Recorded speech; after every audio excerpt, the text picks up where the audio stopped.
Fala pessoal, chegando mais uma vez na sua telinha, o podcast Breves Histórias, podcast das nossas histórias, não é isso?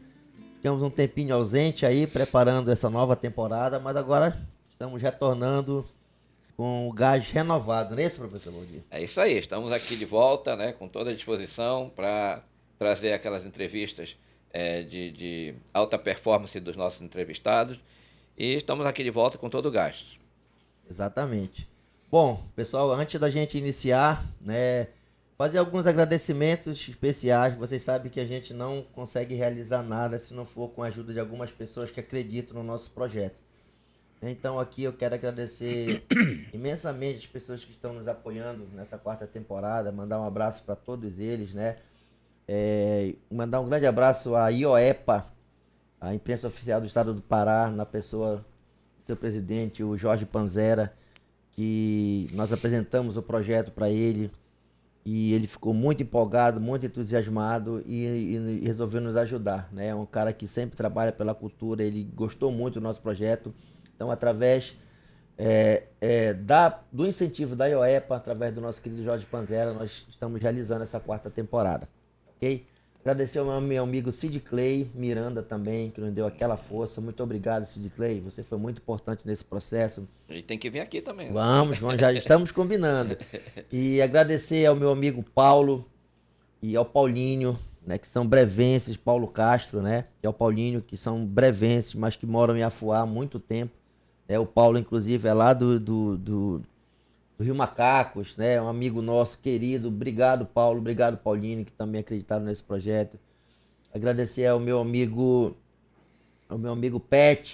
Peteleco, lá da Arena Fire, e a Monique, que também acreditaram nesse projeto. Muito obrigado pelo apoio de vocês, tá? Agradecer ao meu amigo Renan, lá da Confraria CBC. Obrigado, Renan. Ele que é filho da professora Etienne, né? Enteada do professor Carlos Elvio, também amigo nosso. Muito obrigado, meu irmão, você, pelo apoio, pelo incentivo, tá ok?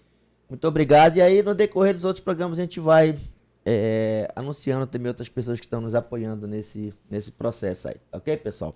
Bom, para iniciar a nossa quarta temporada, eu vou deixar o professor Valdir que apresente, faça as honras da casa para o nosso convidado de hoje. Pois é, como a gente sempre traz aqui convidados especiais, né, com entrevistas também, colhendo histórias desse pessoal que sempre vem aqui e traz histórias impressionantes, né, da nossa cidade. Hoje não vai ser diferente. Hoje nós estamos com um grande convidado, um grande brevense, e é com imensa satisfação que nós voltamos para essa temporada com o nosso querido Marinaldo Gemac, nosso entrevistado de hoje, nessa quarta temporada do nosso podcast. Seja bem-vindo, meu querido, ao nosso programa de hoje. Bom dia, é um prazer estar aqui com vocês e vamos ver o que vai acontecer, né? O que é que vem daí? Exatamente. Marinaldo, primeiro bem-vindo, né, mais uma vez. A gente queria agradecer a tua disponibilidade, né? Você é uma pessoa que tem uma história muito bonita com o município, uma relação com o município de Breve, né, através da sua família. E além disso, é um pesquisador das histórias, né, do município de Breve, que a gente vai saber mais lá na frente, né? Então, agradecer a sua presença, a sua disponibilidade de estar aqui hoje, ok? Ok. Então, olha só, como a gente já conversou anteriormente, a gente tem um roteiro que a gente manda para o nosso entrevistado, né, que é como se fosse um esqueleto daquilo que a gente conversa em todos os episódios do Breves Histórias, né?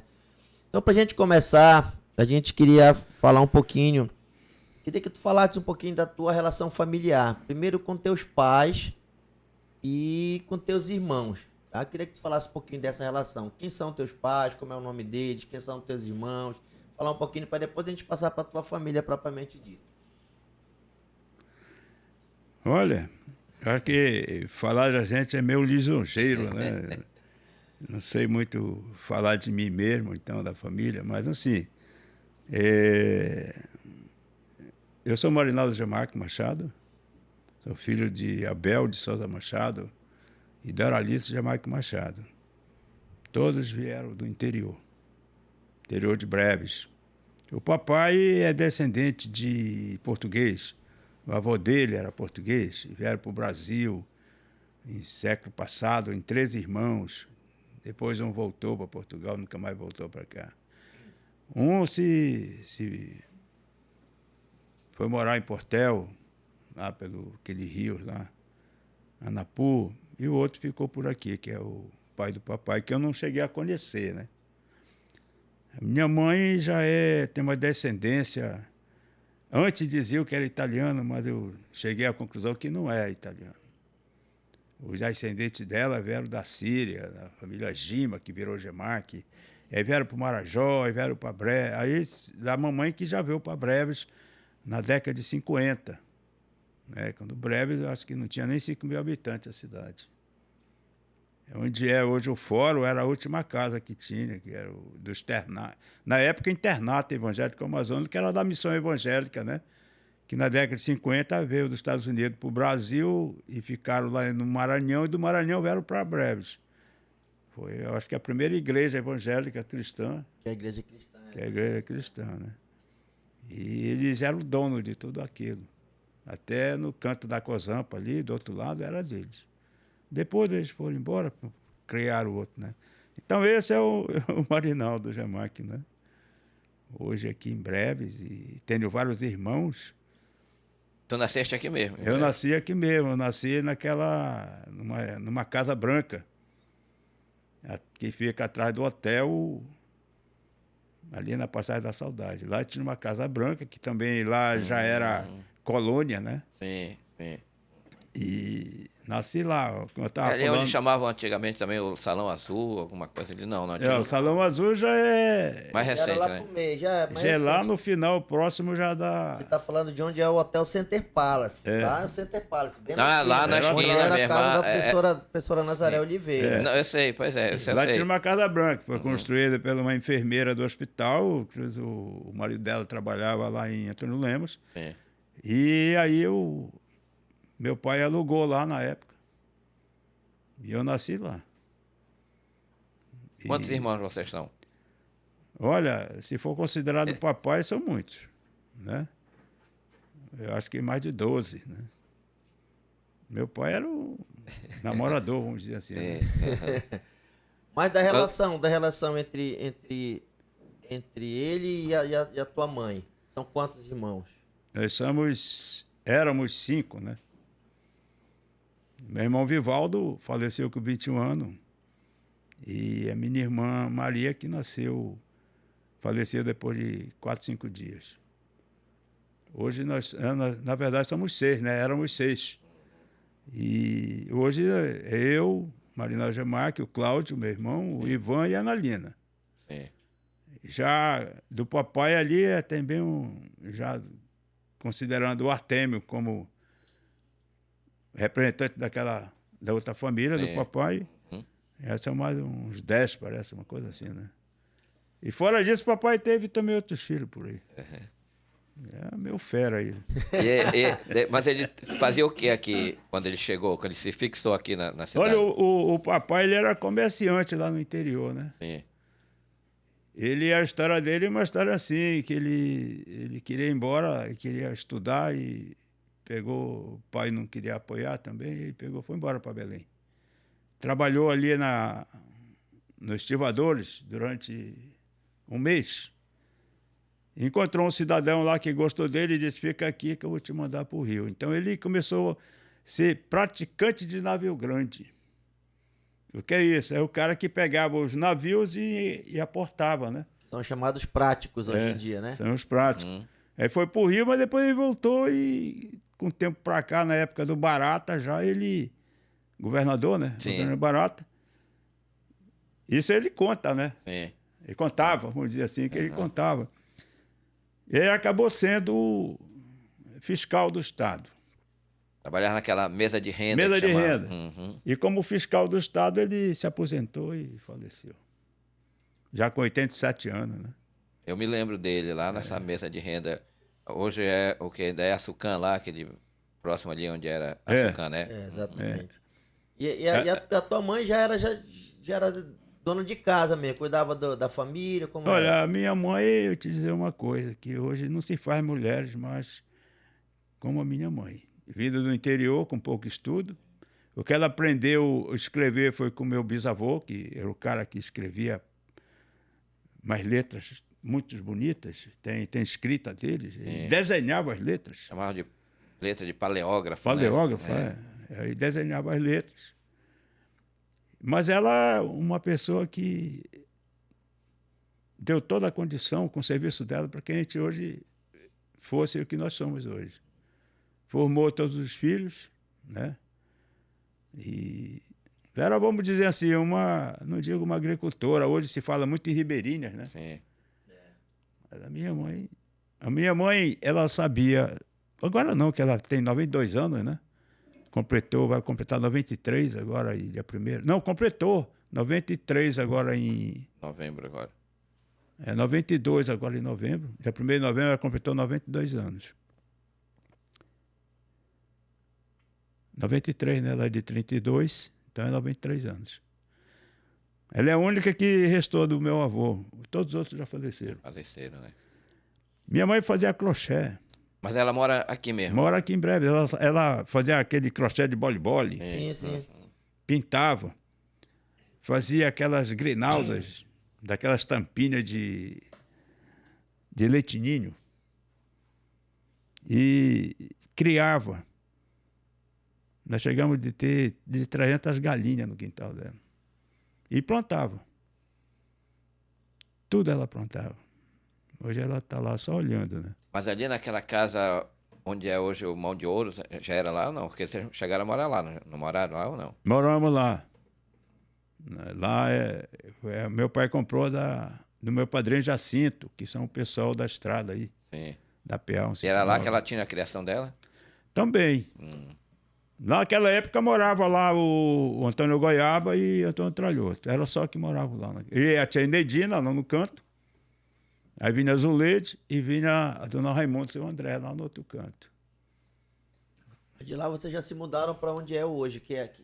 Rapaz, quando a mamãe veio aí para Lourenço Borges, aquilo era um caminho.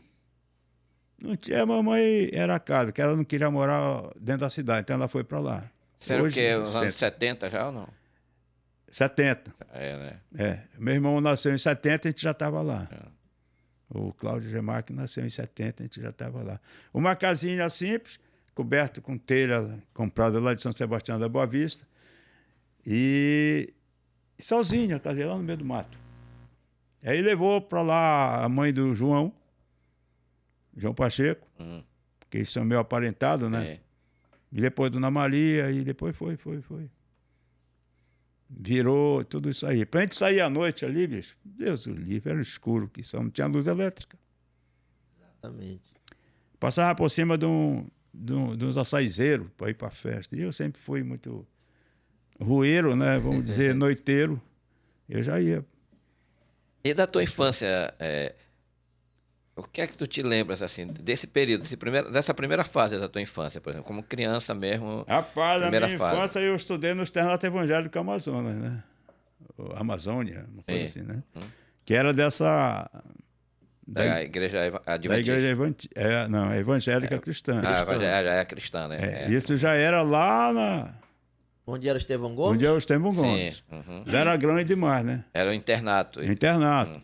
Lá passou a ser externato. Externato, porque né? já não ficavam... Sim, já Não não ficava ficava o mais lá. aluno lá morando Os lá. alunos que vinham para lá fugiu de lá, porque Era a rígido. disciplina era rígida. Então eu estudei lá. Eu, meus amigos, que ainda existem hoje alguns, o Orlando, chamado Barbudinho. Eu sei, o Orlando, eu sei. Daquela época lá. O Mário Lobo, que está em Belém. Né? O Nilcinho, que faleceu. Wilson Vale. Nilson Vale. A Ana Carneiro, que faleceu. Tem a Dalva, que ainda está viva. O Bené Ponte estudou lá com você, não, né? Estudou, mas não é da minha turma. Ah, tá. Não, da minha turma, me lembro disso, né? E ele era engraçado. Os meninos brincavam sozinhos, assim, homem para cá e menina para lá. Não tinha junção, né? Mas era severo o negócio. A gente gostava, para depois que chegou a Ordem para o Progresso, que era um programa de ajuda dos Estados Unidos, que vinha na merenda. Sim. Meu amigo. Eu me lembro que o Antônio Hilton, falecido, O gato, o gato, cantor.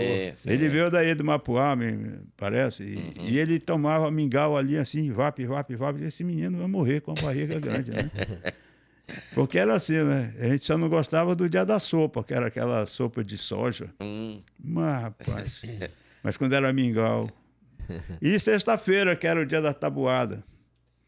Sabatina, né? Sabatina. Eu e o Nilcínio, a gente aprendeu tabuada, que hoje eu sei de cor tudinho.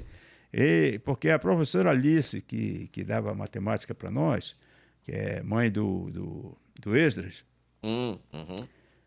ela dizia assim, quanto é 5 vezes 8? E a pessoa errava, né? Quanto é, Marinaldo? Eu digo, 5 vezes 8, professora, 56. Pega a régua aí, vá! Era pra gente bater nos outros naquela época, bicho. Na reguada, né? Claro, né? E se não batesse com força, a gente Apanhava. levava. Então, Deus o livre, hoje não se faz mais isso, né? Não. Se for fazer um negócio desse, vai preso a professora, a diretora, Tudo. o aluno que bateu, Deus o livre. O professor Ivone me deu uma reguada uma vez que ficou a marca no meu braço. Porque eu estava fazendo... Dos professores, eu quero te lembrar, além da Ivone, tu falaste na... Alice? Olha, lá no externato, né? Vamos falar do De externato. lá, Né? isso. Internato. Tinha a professora Rosínia, né? Que era a Rosa Amélia Alves Cardoso, que era a diretora. Professor João, o marido dela, que é o João Cardoso chamado, irmão do seu Cibar. A professora Olga, que já morreu há uns 2 anos atrás. E a professora Ivone, Maria do Carmo, a professora Alice. Assim, o que me vem na cabeça são essas aí. Né? Mas lembrou bastante. Já quando a gente passou aqui pro Miguel Bittar, já no Miguel Bittar é tipo um segundo grau para nós na época, né? Que hoje é fundamental, não é isso? É fundamental hoje, Então, mas era o nosso segundo grau naquela época. Segundo grau, né? É. Nós estudamos... é muito divertido isso aí. Eu acho que o período muito melhor do que foi essa época aí. Tudo pra gente era novidade. Mas tu entraste logo nas primeiras turmas, né? Não, eu sou da terceira turma. Terceira turma. Ainda era o quê? Já era década de 70 já? Eu entrei, eu acho que em 69. 69, por aí, 70. Né? Chegasse a estudar com o Zé Luiz ou os meus primos lá, Zé Luiz, o Raimundo. O Zé Luiz, o Wander. Quando nós chegamos no 4º ano, a nossa turma era aquela turma que todo mundo cabeludo. Ah, era? Era moda? Era moda. E olha o argumento, né? A irmã Tereza, que ela obrigava as meninas a usarem a saia abaixo do joelho, e ela não gostava de nós, que era tudo cabeludo. E o doutor Messias, que era o diretor, né? Ou vocês cortam o cabelo, ou vão ser expulsos. Ou vocês vão ser suspensos. Um dia nós nos reunimos e fomos na casa dele. Nós usamos o argumento de que por que nós tínhamos que cortar cabelo se Jesus Cristo, nosso representante religioso, tinha cabelo grande? É só, né? Aí ele jogou a toalha e disse, não, me corte o cabelo, porque a irmã Tereza fica me perturbando. Aí disse, bom, sendo assim, vamos cortar o cabelo. Aí todo mundo cortou. E naquela época nós tínhamos assim, aquela nossa turma que foi pioneira. Sim. Nós metemos na cabeça que a gente ia para Brasília levar uma monografia do município para o então ministro da Educação, chamado Coronel Japa Passarinho. E fomos. Gervásio Bandeira foi o nosso... Acho que ele contou essa história aqui para nós, né? Também, alguma coisa. Que nos acompanhou, e o Pedro Dentista, que parece que era vice-prefeito na época. E nós fomos para Brasília lá. É muito engraçado isso. Para nós era o mundo. Naquela época, né? Então era o Zé Luiz, o Wander, Ricardo, que já foi embora, a Cecília também, que já nos deixou, Hilário, que já nos deixou, Raimundo Eugênio Campos Ferreira, o Xixito. Certo? O Altair Silva, parente do Abidom, e também o... Como é que chama o cara, rapaz? Já faleceu também. Bicho da Goiaba, chamado Bicho da Goiaba, que é a Luíso. Que é tio da Johnny. Eu sei. É irmão do pai dela, né? Rapaz, essa turma era demais. Mas o pessoal ali dos Vales, o Nilcínio... Não, o Nilcínio ficou. O Nilcínio ficou no 2º ano. Aí nós fomos embora, passamos para o terceiro, já o ensino ficou. E professor, quem tu te lembra desse período? Rapaz, uma professora que ninguém se esquece, duas professoras da época, a irmã Isabel, Sim. Madre Era Isabel, diretora do Santo Agostinho nessa época. isso. Ela é uma espanhola, né? Acho que era espanhola, era. É a Maria Teresa, que além de tudo, mas ela era de catalão, parece, uma coisa assim. Uhum. É goiana, Maria Teresa, que dava história também. Professor Adelmo, professor Gervásio. E depois tiveram outros alunos que viraram professores, né? Inclusive o nosso, o Emmanuel. Sim, eu sei. Emmanuel. Depois foi diretor também lá, não foi? No Miguel Vittar. Acho que numa época que eu estudei, Era ele? eu acho que ele foi diretor. não A esposa mesmo. dele, não me lembro se era a esposa dele. O Emmanuel e o Amilar, que já faleceu Sim. também, né? E a professora Bernadette dava geografia, Solange Barros, esse pessoal assim que deram aula lá no Miguel Vittar. Tinha também a professora Nazaré, que dava fundamentos. A professora Nazaré, quando chegou aqui, ela era bem novinha. Nazaré Oliveira? Nazaré Oliveira. E tinha outra professora que veio junto com ela também para breve na época, que eu não me lembro o nome agora.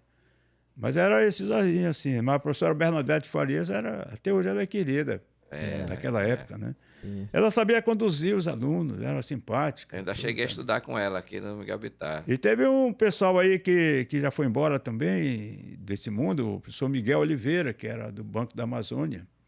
Tinha o 101, que era também do banco, chamava 101, que ele falava assim. O professor lá e a mulher dele, que era do hospital, o doutor, não me lembro o nome agora, e a mulher dele dava português. Então esse pessoal sempre vinha, sabe?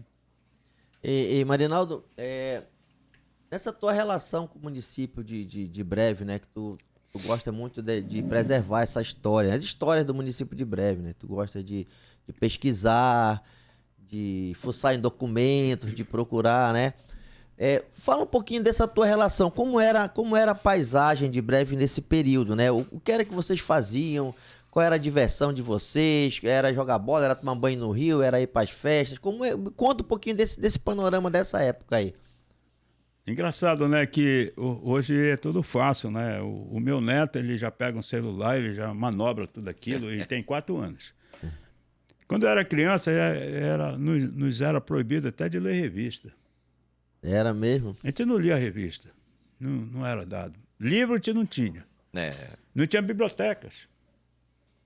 A primeira biblioteca de Breves foi no Miguel Vittar, que juntaram os livros, mas os livros didáticos, né? Sim. Não um livro de história. Sim. E na época tinha 2 revistas, chamadas Cruzeiro e outra era Manchete. E eu conseguia olhar alguma coisa. Tem uma ideia que aqueles bolsilivros, aquelas histórias de bang-bang, a gente não lia aquilo, era proibido, a gente lia escondido. Eu li bastante. Eu e o Nilcinho e o Raimundo Eugênio, a gente lia escondido aquilo. E comecei a ler gibi porque o Loló, Glaudeci, que é filho do Tupinambá, com a dona Piquixita, ele comprava lá no Henrique, na frente da Bisa, Sim. tinha um barzinho do Henrique, né? Sim. Parente do Jolenas. E ele vendia aqueles gibis. E a gente começava a comprar o Zorro, comprava o Fantasma e Mandrake. Rapaz, aquilo a gente lia aquilo e entrava assim Os personagens. E sonhava com o Todas mundo aquelas fora. histórias, sim. Você tem uma ideia que aí no Santo Agostinho tinha um bosque e o então Paulo Renato veio de Belém. O escritor? O Paulo Renato. Irmão do Gervásio. Irmão do Gervásio. Uhum. Ele foi para Belém e ele sempre foi assim muito para frente da época dele. À né? frente do seu tempo. Desde 7 anos ele já pegava o microfone e discursava lá na Barraca da Santa, que negócio, tem foto disso, né? Então ele foi para Belém, conseguiu estudar, se formou lá em jornalismo, uma coisa assim, foi para o Rio e tal. E ele veio, em breve, dar uma palestra. Essa palestra mudou a vida nossa. Eu me lembro que ele sentou lá e mostrou um mundo que a gente não conhecia, só idealizava. E aquela iluminou nossas mentes, que fez com que a gente fosse para Belém de qualquer jeito. Quando eu fui para Belém era difícil. Não ia qualquer um para Belém. Quem tinha dinheiro na época era o Zeca Furtado, o grande comerciante lá É lá do da Santa Itajapuru, Cruz, da Santa Cruz. Foi de lá que eu vim. Eu nasci lá, foi. O grande Arroio de Vaza, ele captava tudo, naquele sistema de troca, né? É isso. Então era o cara que tinha dinheiro. Mas eu fui assim mesmo para Belém, com o apoio da minha mãe, praticamente, meus irmãos, porque o terreno da minha mãe era produtivo. Vendia de tudo lá, galinha, ovos e, no tempo, cocada, cocos, e coco seco, coco grelado, cocada, água de coco. A mamãe vendia de tudo ali, bicho. E mandava o dinheiro para Belém para me estudar. Mas foste só tu. Depois sou eu. Sim. Depois que foi outras pessoas atrás de mim, né? Eu tô falando assim, dos teus irmãos, só tu. Não. Depois eles foram. Sim, depois. Mas já tinha uma rampa, né? Uma ponte já. Já eram outros tempos também, Já era né? outro tempo. Hoje está fácil para a criança até estudar, né? Isso. Estuda até em casa se quiser, né? E como foi essa tua fase, Marinaldo? Porque apesar, como tu falaste, apesar de todas as dificuldades, né? A tua mãe sempre dando aquele suporte lá, né? Segurando as pontas e tal. E como é que foi esse teu período lá? Tu foste para estudar o quê? Onde era que tu estudavas? Como foi essa tua formação lá em Belém? Olha, para dizer a verdade, eu e o Nilcinho, meu amigo de infância, a gente conversava muito. Aquilo que pareça, o avô dele, o Sandoval, morava lá na Bom Jardim, com Ambreves, por ele assim, perto da igreja lá. Então a gente sonhava ir para Belém, né? E um fato interessante, disse, rapaz, o vovô me deu um porco, eu vou matar esse porco e vou vender ele para mim ir para Belém. Sonho de criança, cara. Mas a gente sonhava. Claro. A gente sentava, o Raimundo Eugênio, o Preaf, o Edivaldo Machado de Almeida, a gente sentava e sonhava, que eles foram depois, né? Eles foram depois para lá. O pai dele alugou uma casa, inclusive morei uns tempos com ele, que me dava esse suporte. Morei lá com o Raimundo Eugênio, na casa dele. A dona Joana hoje é uma segunda mãe para mim, tenho muita amizade por eles todos. Mas eu acho assim, cara, que quando você tem um horizonte, um propósito, não tem dificuldade. Você vai colocar aquilo como empecilho. Não, para mim aquilo era um desafio. Sim. Eu tenho que passar por cima disso, eu vou. Parece a sabedoria das águas, né? Tinha Que diz anos? assim, né? Eu fui para Belém com 18 anos. 18 anos. Qual foi, estudaste em que colégio lá? Aí eu fui em Belém, eu fui estudar no Souza Franco, que era um colégio renomado na época, né? Um amigo que me deu apoio na época, que fui até para a casa dele, só para mim ir lá no Souza Franco fazer minha inscrição, que é o Florianino Gonçalves, filho do então prefeito, Floriano Gonçalves, já faleceu também. Então bora lá, e nós fomos lá, e aí fui estudar o científico, 3 anos em Souza Franco, né? Rapaz, tu imagina chegar assim do interior, né? Procurei sentar lá no canto para me poder ter uma visão da turma. Rapaz, aquela juventude, que coisa bacana, né? E eu sempre tinha que ser bom em alguma coisa. Como a gente é meio feinho, né? E tal, eu tinha que ser bom em alguma coisa, pô, né? Então eu monopolizei o grupo ao meu redor. Que aí era eu, o Jair Ferreira, que trabalhou no Banco do Brasil aqui. O Alcido, nessa época, estudava lá. Eu estudava lá, mas em outra turma, né? O Tortolini, o Hugo, né? Era a nossa turma. Então, notas boas era só nós que tirávamos. Colando ou estudando. A gente fazia serão para estudar à noite. E assim foi. Aí eu estudei os 3 anos lá. E aí o final do Ricardo, da dona Mariazinha, do seu Guilherme, disse... Chegou na época do vestibular, eu não sabia o que fazer. Eu queria estudar medicina, que eu achava bonita, aquela roupa branca, né? Mas quando eu vi o Sérgio Santos cortado lá em Portel, com sangue na pele, eu digo, Jesus, isso não é para mim, não. E o Ricardo disse, rapaz, por que tu não faz agronomia? Vocês são acostumados ao negócio de vender galinha aí, criar pato e criar... e plantar. Pô, aí eu disse, o que é agronomia, rapaz? Eu não sei o que é isso. E procurei na biblioteca no dicionário para saber o que é agronomia. Agronomia é a ciência que estuda a agricultura. Aí é aqui. Rapaz, fiz vestibular, não passei. Eu fiquei triste. Pô, o que é que eu vou fazer da vida agora, né? Minha mãe disse, faz de novo. Aí eu fiz de novo, passei. E me formei em agronomia engenheiro agrônomo, né? Sim. Hoje eu me formei em engenheiro agrônomo. Hoje tu te isso. forma bacharel em agronomia. Sim. Isso. Mas na época que era a FICAP, que é a Faculdade de Ciência Agrária, hoje é A UFRA, que é a Universidade Federal Rural da Amazônia. Onde eu tive muita saudade, tenho muita saudade daquele tempo. Rapaz. A minha turma, onde alguns já foram desse mundo. Até hoje a gente se encontra em Belém só para falar do passado. Porque o que é que um cara na nossa idade vai falar do futuro? É verdade. Não vai. Nós vamos falar do passado, as nossas brigas lá, nossas brincadeiras. Tudo é motivo para a gente Isso. Relembrar, sabe? Bons E tempos. olha só, nós fizemos um encontro, parece que quando nós fizemos 30 anos de formado, fomos para lá, fizemos um café lá para os diretores. Rapaz, eu vi nossos professores chorando de emoção. Porque a gente fez um negócio bacana, sabe? A gente contou uma história. Olha, o professor aqui, eu levei uns lembretezinhos que eu fazia assim, com caneta nanquim. Na época. Na tu época. fazia ali. Uhum. E eu tenho até hoje. Aquele lembrete feito em caligrafia fina, né? Sim. E a minha mão é grande aqui. Eu colocava aqui, segurava a caneta e a professora olhando, eu soprava, virava a folha. Só que tinha uma galera atrás de mim esperando Terminar, que era pra poder passar para ele, né? Rapaz, era assim. Aí tinha um colega que ia nervoso em colar, né? Eu fui um grande colão, pode dizer. Quando eu dei aula aqui, eu dei aula 12 anos aqui em Breves, e olhava pro aluno e dizia, parceiro, Tu não sabe colar. tu não sabe colar e na tua cara tá escrito, não sei nada. Porque o aluno, quando começa a olhar pro teto, não cai letra de lá, mano. Ou então fica... E eu não fazia isso. Eu ficava aqui, olha, sempre usei chapéu assim para disfarçar. Colocava aqui o pé do professor para lá, calcanhar para cá, e eu metia a mão aqui no caderno, né? Aí folheava rápido. Teve um professor que me pegou colando. Mas muito rápido, rapaz, que matutice.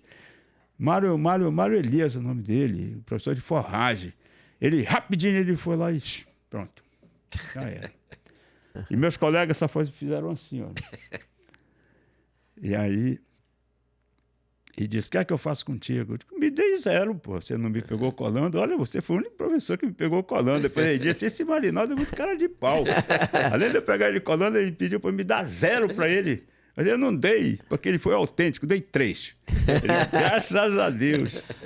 E tinha uma professora lá na faculdade chamada Rosângela, de zootecnia, e ela já faleceu, mas era uma professora muito legal. Aquela professora que todo aluno gosta. Ela disse, pois eu aposto contigo que na minha aula tu não cola. Então bora apostar. E aí foi o grande dia. Ela me separou, ela disse, senta aqui na minha mesa. E eu e meus colegas para lá, né? Eles sabiam que eu ia dar jeito. Eu fui todo de camisa preta. Eu fumava na época, cigarrinho. E chapéu, que era um boné, tudo preparado. Ela disse, não, nada de cigarro aqui, nada. Só vai ficar tu e a caneta aqui. Beleza. A aposta era o seguinte, se ela me pegasse colando, ela me dava 0. Mas se eu provasse que eu tinha colado, ela me dava 10. Mesmo que eu não tivesse tirado 10. E fomos para um embate. Nesse embate, o pessoal sabia o que eu estava colando, né? E eu aqui, ó. Rapaz, os meus colegas disseram, não é possível, ele vai perder. Eu comprei lá na Mesbla, na época, uma caneta que, se tivesse falado, eu tinha trazido. Tinha um negocinho no canudo dela que tu puxava assim e vinha o papel. Tu largava e voltava, sabe? Eu tenho uma caneta dessa até hoje. E aí eu, rapaz, eu estiquei aquilo e olha... Tá aqui, graficamente, eu fiz todinho as coisas. E quando eu tinha alguma dúvida, eu deixava ela virar e eu puxava aqui. Bom, terminou a prova, eu não tirei 10. Teve uma que eu não acertei de jeito nenhum. Nem estava lá na cola. Na cola, né? E agora, bora ver. Se tu me provar que tu colou, eu colei. Eu fiz a prova, vamos chamar assim, né? Eu fiz a prova, tranquilo. Mas como eu fiz a prova, professora. Não é possível, não vou lhe dizer como foi, porque senão você vai me dar 0. Não, trato é trato. E assim foi, quando eu disse, está aqui, olha a cola. O que é que tem essa caneta? Por isso que hoje que no vestibular eles exigem uma caneta transparente. Transparente. Rapaz, quando eu puxei assim, a professora Rosângela desmaiou, bicho. Assim, ela, pelo... Aí o pessoal, 10, 10, 10, 10. Aí ela disse, não vou dar 10, senão vocês vão... Como é que diz assim? Vai incentivar vocês. Incentivar vocês. Mas me deu 9. Era o quanto eu tinha feito mesmo. Era muito assim, mas rapaz, eu tenho muito amor pelos meus ex-professores. E sempre que eu posso, eu levei meus filhos lá na faculdade, lá na minha placa, lá, olha, isso aqui e tal. E um dia, uns 10 anos atrás, eu fui lá, o professor de entomologia me chamou e disse, tu não quer dar uma palestra aqui para esses alunos?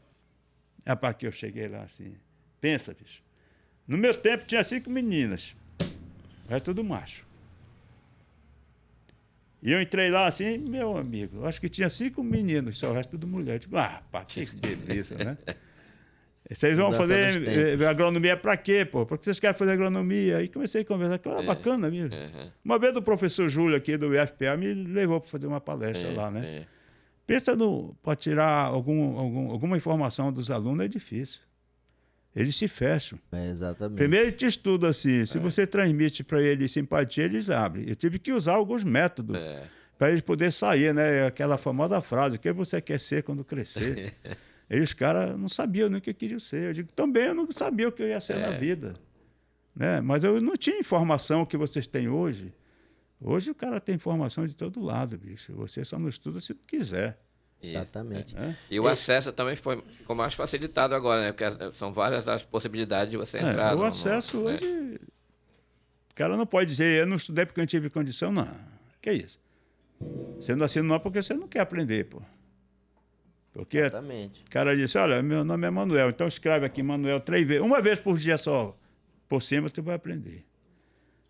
E Marinaldo, depois desse momento de formação tua lá, tu ainda ficaste em Belém, depois da formatura, trabalhaste por lá, ou não, agora eu tô formado, agora eu vou voltar pra minha cidade, vou ajudar minha mãe, eu vou fazer minha carreira lá. Conta um pouquinho desse início, dessa tua trajetória, que culminou há pouco tempo com a tua aposentadoria pela Emater, né? Que nós vamos chegar até esse ponto aí. Então conta essa trajetória. Na verdade, aí. cara, assim, quando você tem você vislumbra o seu futuro, né?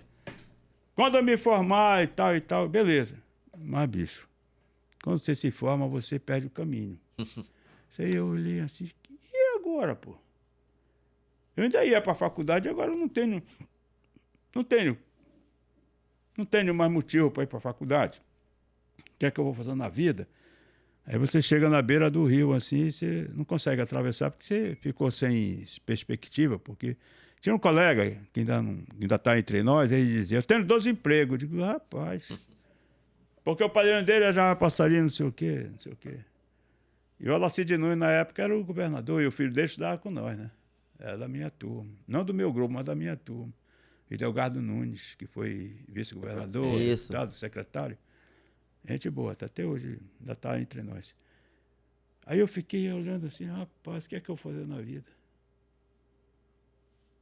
Aí, já sei.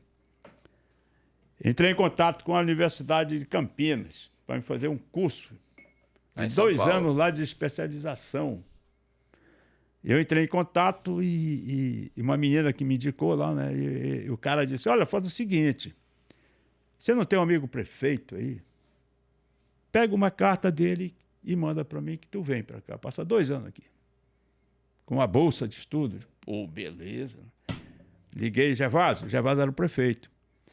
Gervásio Bandeira. Assim, disse, caboclo, faz a carta que eu assino. Eu tenho até hoje essa carta.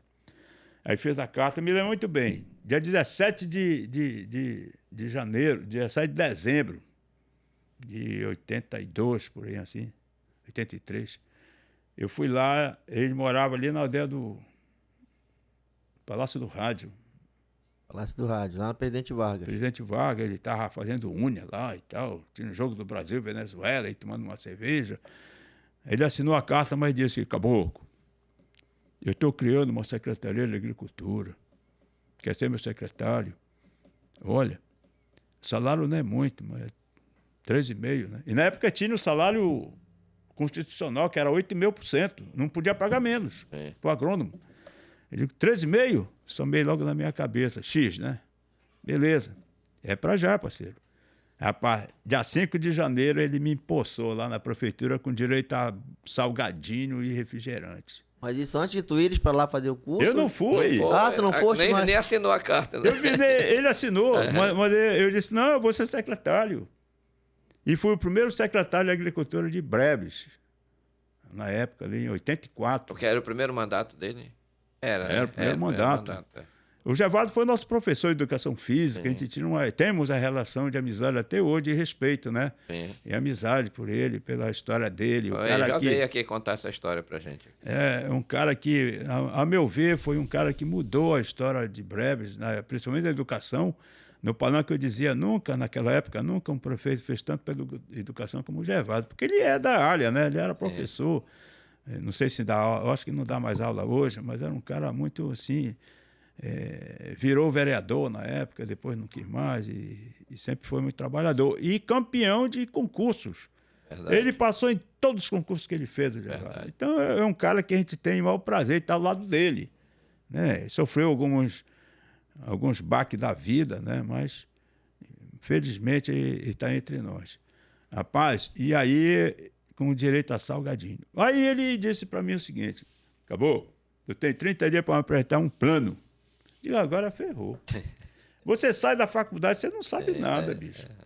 Mas o meu professor Paulo Santos disse, você está se formando não para ser o cara, você está se formando para saber onde procurar. Aí sim, fui lá para Belém, chamei o professor Janali de Planejamento, que ele era da Sagre. Professor, assim, ele disse, faz o seguinte, toma, lê isso aí e faz teu plano. Quero um plano. E eu montei o plano. E assim nós criamos, na época, o sistema de convivência. Nós fizemos, em Breves, uma rede. E olha aqui, hoje é fácil, eu pego o telefone e ligo para todo mundo. Hoje tem celulares em todos esses Breves aí, com energia elétrica e tudo. Tem, mas na época não tinha. Nem radiofonia tinha. Era na carta mesmo. Mandar a carta. Então, nós criamos, então, que era o forte da época, era arroz de vaso. E logo em seguida, nós criamos a Caixa Agrícola, né, por causa da grande demanda de arroz de vaso que tínhamos aqui. Tem Raimundo Matos, que foi o nosso primeiro presidente. E a Caixa Agrícola hoje, o que é? A Feira do Produtor. Criamos a Caixa Agrícola como secretário e o Gervaldo prefeito na época do Gervaldo. E na época do Estácio, que já faleceu, criamos a Feira do Produtor. Eu também estava aí, nessa feira. Quando nós abrimos a PA, eu estava lá também. Foi na época que eu fui secretário. Então, eu fui o primeiro secretário de Agricultura de Breves e o primeiro engenheiro agrônomo. Do município, né? É.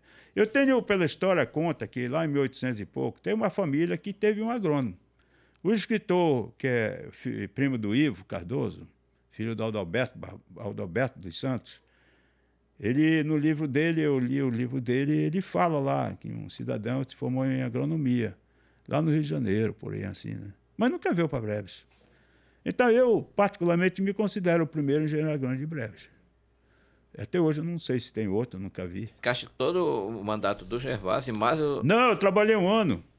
De lá, a Sagre, veio um pessoal da Sagre, da Imaté, me viu o meu trabalho e vamos comigo. Quanto é que tu ganha aí? Eu digo 3,5, que só dava para pagar as cervejas, que a gente tomava lá no Tia Maria, lá no canto da Maria Freitas. Eu sei. E rapaz, solteiro, cara. Feinho, mas... solteiro e a meninada assim, né? Rapaz, aí... E assim foi, cara. Foi bacana isso aí. E aí eu fui trabalhar em Viseu.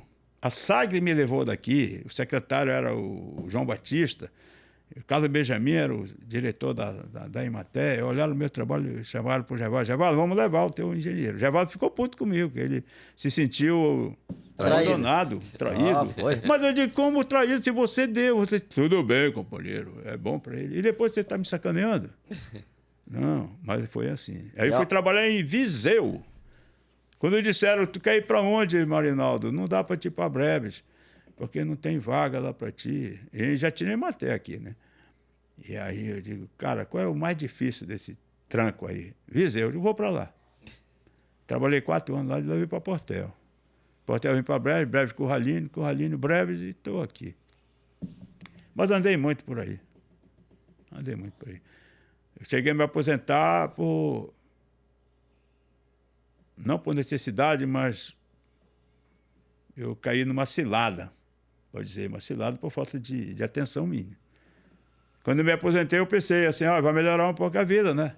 Porque na Imaté a gente morre trabalhando. Eu tenho um colega que tem 80 anos trabalhando na Imaté. Não é só lá, né? Só que eu não tinha leitura da reforma da Previdência de novembro de 2019. Uhum. Quando eu olhei, estou ferrado. Então, tive que sair. Mas eu tenho uma gratidão muito imensa pela Imaté. Eu sigo ela de longe. Ficaste quanto tempo lá? Praticamente 40 anos. 40 anos. E ficaria mais 10 ainda. Pois é, né? Esse vínculo... Foi a minha casa, rapaz. A minha casa, a Imaté, Deus o livre. Fica um vínculo afetivo, inclusive, né? E os amigos que até hoje estão aí. E de vez em quando tu estás lá, né? Que eu tô sabendo. De vez em quando vai lá, visita. Não, eu vou lá com a Chica, né? Que também É igual o teu irmão Artêmio também com o IBGE, né? Tem uma relação também ali. O Artêmio com o IBGE vem desde o seu Ulisses, que foi o primeiro recenseador. Como é que chama? Recenseador. Recenseador de Breves, que era parente dele lá. E o Artêmio ficou até hoje, bicho. E não tem como ele sair.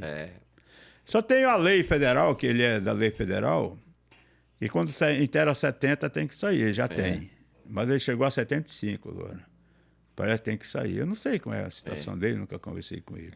Ei, Marinaldo, vamos falar um pouquinho da história da tua família, da família Gemac, né? Tu te interessa, como eu já falei anteriormente, tu te interessa muito pela história do município, né? Tu já pesquisaste um pouquinho sobre aquelas pessoas que foram marginalizadas durante o processo histórico em Breves, né? Como é o caso do Babão, né? Que tu falou do Titi, né? Que tu pesquisa Bibi, né? do Bibi, essas pessoas que foram marginalizadas, tu fizeste uma pesquisa relacionada a isso, né?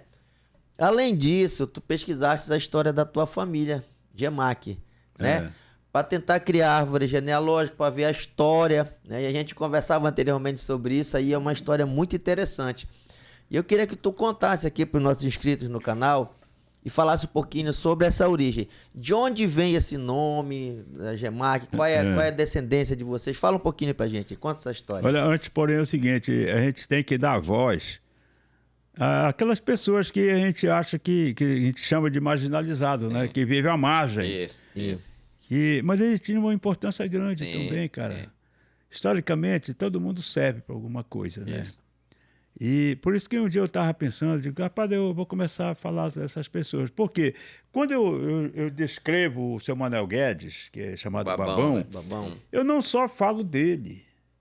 Eu acho que a pessoa que cria essas narrativas, essas descrições, ele fala de um contexto. Isso. Como é que aquele cidadão se posicionava naquele panorama da época, né? Como é que vivia aquilo lá? Por exemplo, quando eu escrevo sobre a morte do Benito, que é o irmão do primo, eu escrevo a cidade, eu descrevo a cidade, como era a política da época, o que levou aquilo, quais foram os eventos que... Então, tu tem que engordar a tua história, senão fica um negócio simples, né? Fica um negócio muito... Tu não chama a atenção do leitor, porque ele vai olhar, isso é mais dos mesmos. Isso. Então, não interessa. Seria apenas um relato, né? Aí, relatar fica... Né? Você precisa... uma história, professor. Quando eu falo da árvore lá da Cozampa, eu coloco a árvore como uma pessoa viva, que é um ser vivo, mas como testemunha dos fatos. Digamos, ela olhando de cima, vendo tudo que se passa ao redor dela, o que se passou e o que se passa. E agora é interessante o negócio da árvore da Cozampa, porque ela é uma andira, né? Andira é o gênero. Ela vamos chamar assim, transformando para que o pessoal entenda, me fugiu agora a memória o nome da árvore. A espécie? Angelim pedra. Hum. Então, os angelins, eles são andiras. Então, existe na Amazônia... A Amazônia não é só a Amazônia aqui, né? Sim. É os países que compõem. 16 espécies. Sim. E essa ninguém sabe quem plantou ali, se nasceu dali mesmo. Os primeiros moradores me informaram, como é a Alba Lins, que é a irmã do Alonso, que quando eles chegaram lá já estava. A árvore já existia Já lá. existia. E o meu bisavô, que vendia borracha, quando ele passava aí, já estava também. Isso ele contava, que já tinha essa árvore. Então, nem sei quem plantou. Mas o que é interessante é que teve um tempo aí atrás que queriam derrubá-la. É verdade, Sim. foi. Eu digo, mas não é possível. Essa árvore, quando eu fui secretário, nós transformamos num símbolo protegido por lei. Uma lei que o vereador, na época, Célio Barros, foi e aprovou na Câmara. Pois eles derrubaram a lei. Derrubaram a lei para derrubar a árvore, porque depois, segundo a vereadora lá, a CELPA estava importunando. Eu digo, olha, se a pessoa tem compromisso com as coisas, deveu fazer a instalação mais baixo. por baixo. Não, derrubaram e tal, votaram na Pode Câmara. chegar a- Os 3 que votaram a favor, contra a derrubada, foi o Eliezer Martins, o Reinaldo Aguiar e o Dotti. Esses 3 têm a minha gratidão até hoje. Olha só como é interessante. O rapaz subiu lá e tirou a metade da árvore. Foi, eu me lembro. Chamaram um engenheiro florestal que está entre nós. Não, isso aqui é uma ramalheira. Eu digo, rapaz, tu perdeu a oportunidade de ficar calado. Isso não tem nada de ramalheira. Chamaram outro, não, isso aqui é uma maçaranduba. Não é maçaranduba. Chamaram os caras lá da SEMA. Ah, ela vai cair sim. Sim, toda árvore cai. Derrubaram a árvore. Tiraram o centro de gravidade dela, né? Deixaram ela, porque se tu for olhar, ela não é direta. Ela vai para cá, vai para cá, vai para cá. Isso é o contorcionismo que ela fez para poder se equilibrar na gravidade. Então, cortaram a metade dela e começou a chover, o cara desceu de lá e graças a Deus, não cortaram mais. Bicho, acho que uma semana depois, 2 semanas depois, deu um temporal que destruiu o telhado. Passou por ela e foi destruir o telhado da Câmara. E ela não caiu. Então, supostamente, tecnicamente, ela deveria cair. Como ela perdeu o centro de gravidade, o peso estava todo para cá. E ela meio torta e para cá vai cair. Porque olha a quantidade de massa foliar que tem aqui. Sim. E ela já não tinha esses galhos para cá, que pesa aqui só. Vai cair, não caiu. E olha como a natureza é pródiga. Ela recompôs todinha essa massa foliada aqui, ela está do mesmo jeito. Está do mesmo jeito que era antes. Eu exato. bato lá, eu passo lá, bato a foto lá, eu digo, você é quem você incomoda.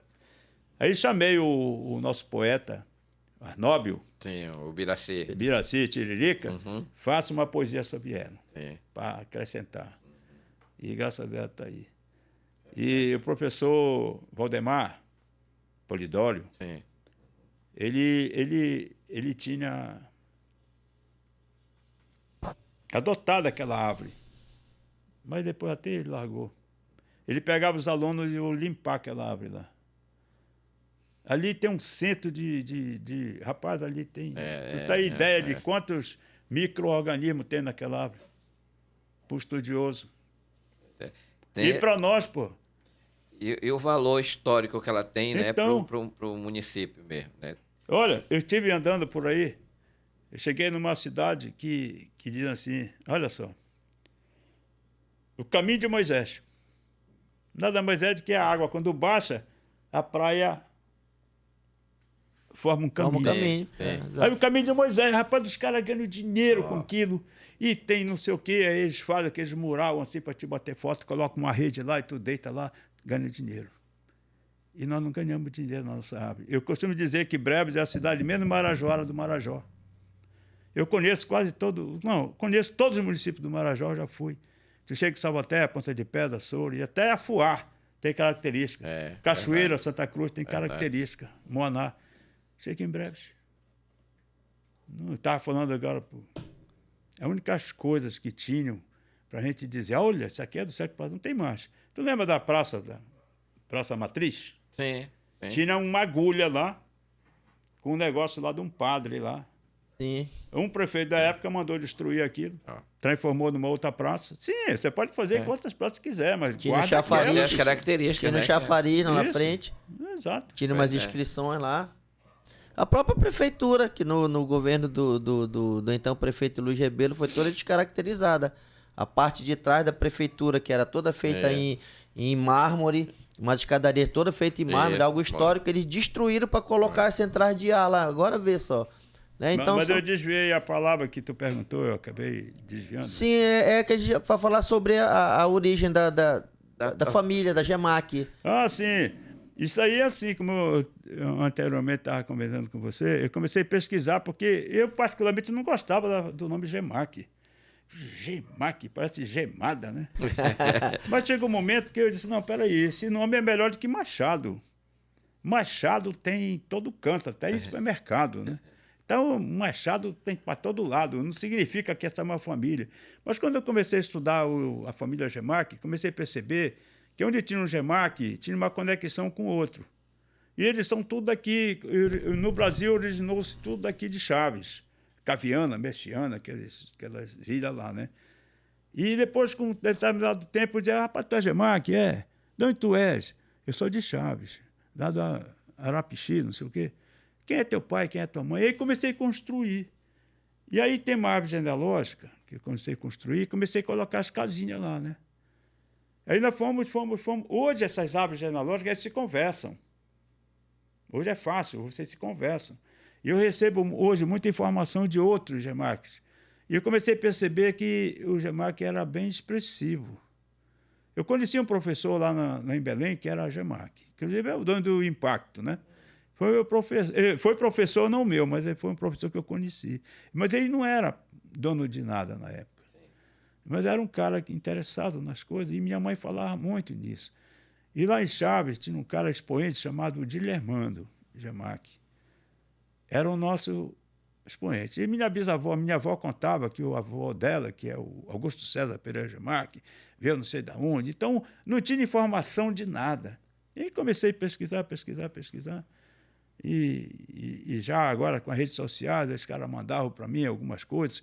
Rapaz, chegamos num texto de um cidadão que foi biógrafo lá do Carlos GEMAC. O cara que nasceu em La Valeta, na cidade de Malta, lá no Mediterrâneo. E aí daí surgiu. Ele descreveu que um biógrafo dele, por quê? Porque ele é português. E o Carlos GEMAC é lá de Malta. Ele vivia lá com Dom João V. Olha que interessante. Hoje tu leva uma máquina fotográfica, um gravador, tu grava a imagem, né? Na época não tinha esses instrumentos, então ele levava uma pessoa chamado arquiteto, que o Carlos GEMAC era um arquiteto famoso na época. Tem várias obras dele na Europa, construídas, principalmente em Portugal, Roma. Então ele vinha para aquele local, ele observava tudo e transformava num teatro. Quando ele chegava lá no Novo Mundo, no Velho Mundo, ele armava todo aquele panorama e contava as histórias ao ver dele, para os ricos da época, né? Pessoal do poder, da cercania do poder. Tudo que ele via nos lugares por onde ele passava. Então eu trouxe para vocês aqui, como eu disse para ele, um papagaio. Um papagaio. Eu trouxe aqui um macaco. Eu trouxe aqui uma tartaruga. E assim ia. Eu trouxe aqui um índio. E ninguém conhecia índio. E era assim. Então ele criava aquele negócio. Então ele ficou famoso. Ele está enterrado lá em Roma, na Basílica de Santa Anastácia, que ele fez. E ele teve um filho, ele era meio boêmio, né, poeta também, cantor, sei lá. Teve um filho lá na cidade de Albuquerque, que é uma cidade de Portugal. Uma senhora lá chamada Sebastiana. Ele não casou, só teve esse filho, Leandro, o nome dele. E aí Napoleão invadiu lá a Europa naquela época, ele com medo, né? Porque como ele veio da Síria, da cidade lá, que é essa Síria que vive em guerra, achava que ele era judeu. Então ele teve que provar consanguinamente o sangue que ele não era judeu, senão os turcos iam matar ele. Então ele, com medo, mandou o filho para cá, para o Brasil, em 1712. Esse Leandro casou e aí surgiu tudo que tem de Gemac no Brasil. Ele já foi direto para lá, para Chaves? Foi. Já foi para essa Porque região. eles eram sempre ligados ao militar e à congregação de São Paulo, que era religioso da Igreja Católica. Então ele foi para lá. E lá, parceiro, aí foi difícil destrinchar depois os troncos. Porque depois a gente foi observar que, por exemplo, o Augusto César teve várias mulheres. E se casavam entre si, primo com primo. E aí eu ficava olhando, mas de onde que vem esse Mendes aqui, esse Sherman para colar, Filizola para colar, não sei o quê. Já com o tempo que a gente vai destrinchando.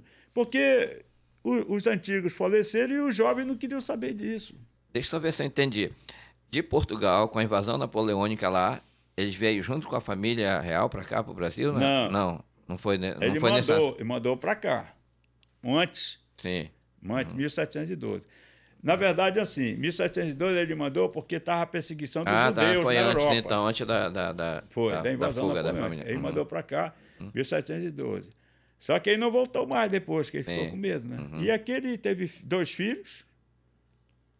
E na minha linha central, a gente vem do Carlos Gemac Neto, de Albuquerque, porque nasceu em Albuquerque lá. Sim. Então, naquela época, a pessoa tinha um nome só, né? Jesus de Nazaré, porque era de Nazaré. Indicava a localidade. Então, Carlos Gemac, sim, mas da onde? De Albuquerque. Albuquerque. Então, ficou aí e tal. Eu moro muito no Arari hoje, esse pessoal.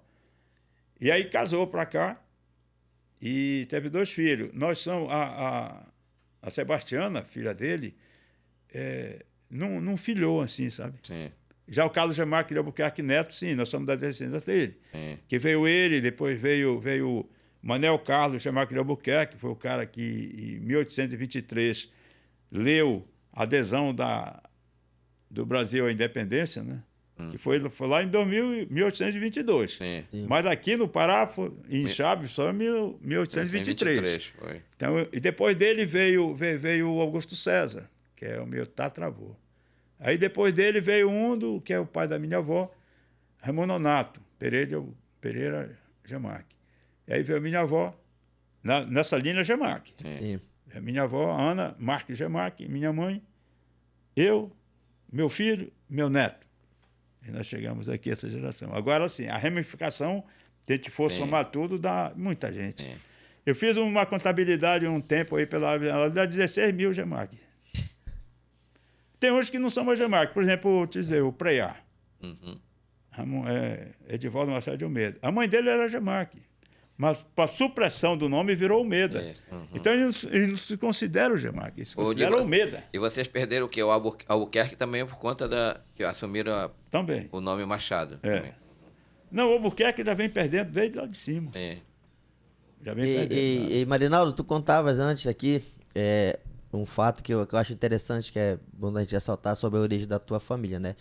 Que a escrita não era Gemac, né? Era Gimac. Não, lá na Síria era Gima, Gimaa.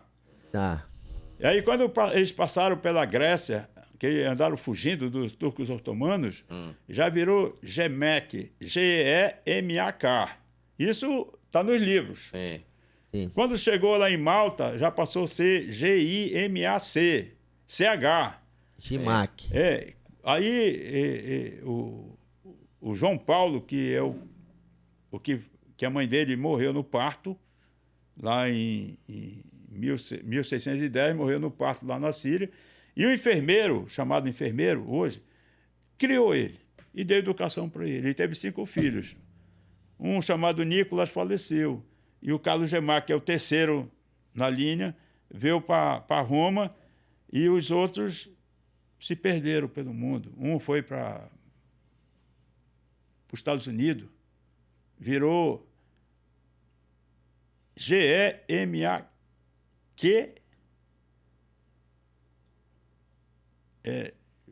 virou DDEMAC.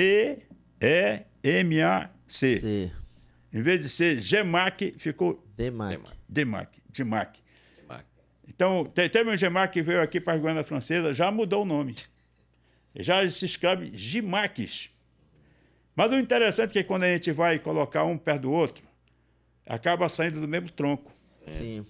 Mesmo tronco, sabe? E tu falavas também, antes da gente começar a entrevista, né? Começar esse nosso bate-papo, que a origem, né, é lá na Índia, né? Eram povos nômades, né? Eram O que nós chamamos hoje de ciganos, né? De ciganos. Povo das estrelas. E tal, e tal. E o pessoal invadiu lá os povoadozinhos, né? Vivência e matava os homens e ficava com as mulheres. Eles eram perseguidos como são até hoje, né?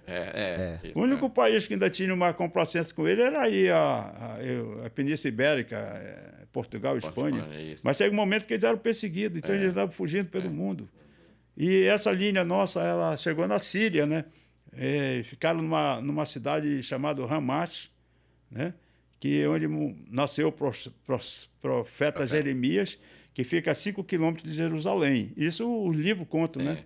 Só que os turcos otomanos invadiram a Síria nessa época, dominavam o mundo e saiu matando, né? Os muçulmanos saíram matando quem era religioso na época. E aí esse chamado lá, Jmak, ele foi denunciado. Então, ele foi crucificado, mataram ele, degolaram ele lá. E a mulher fugiu pela Grécia e chegou a Malta. Malta é uma ilha que fica no Mediterrâneo, né?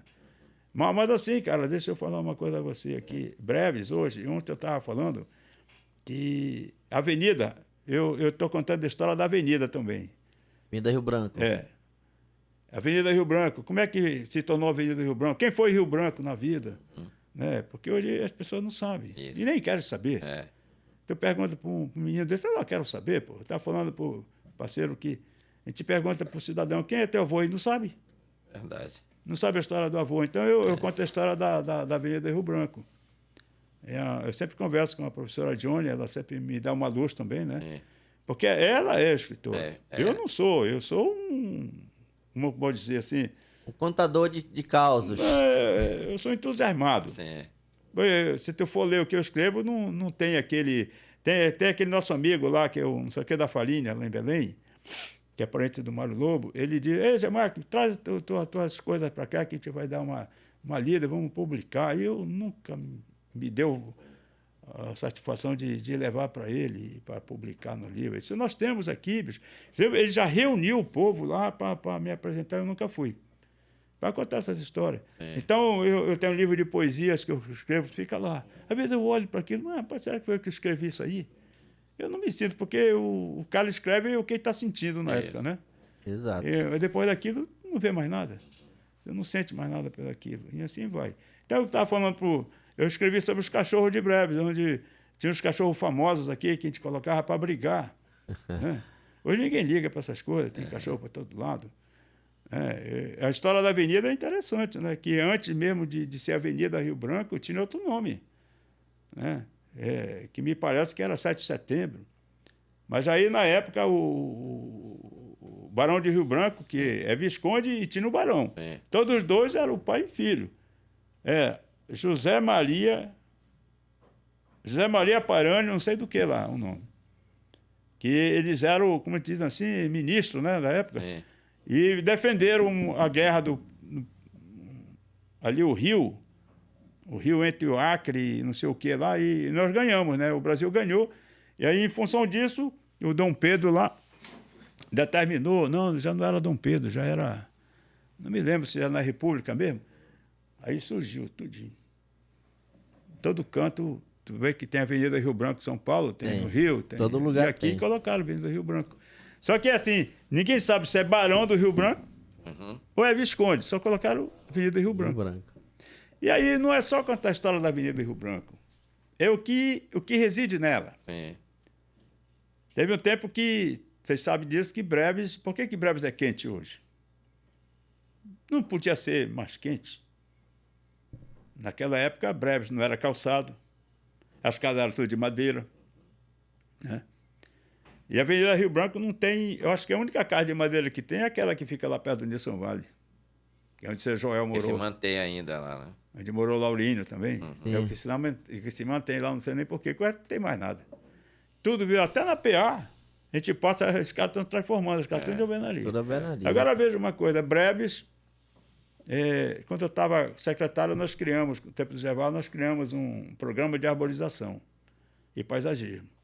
Eu trouxe aqui o natalino, que é o Bolemarque paraense, e nós plantamos, na época, o Sandro, que trabalhou comigo, o Sandro Borges, e mais o outro rapaz, mais de 3 mil jambeiros nessa cidade. Nós enchemos tanto a Justo Sermão, Castilho França, lá na Beira-Mar e a Avenida do Rio Branco, quase todinho, e vários outros por aí. Aí o cara me arranca o jambeiro para plantar coqueiro. Onde já se viu que coqueiro... E o jambeiro não foi só para quem a gente quis colocar. Foi feita uma pesquisa. Foi aprovado pela Câmara.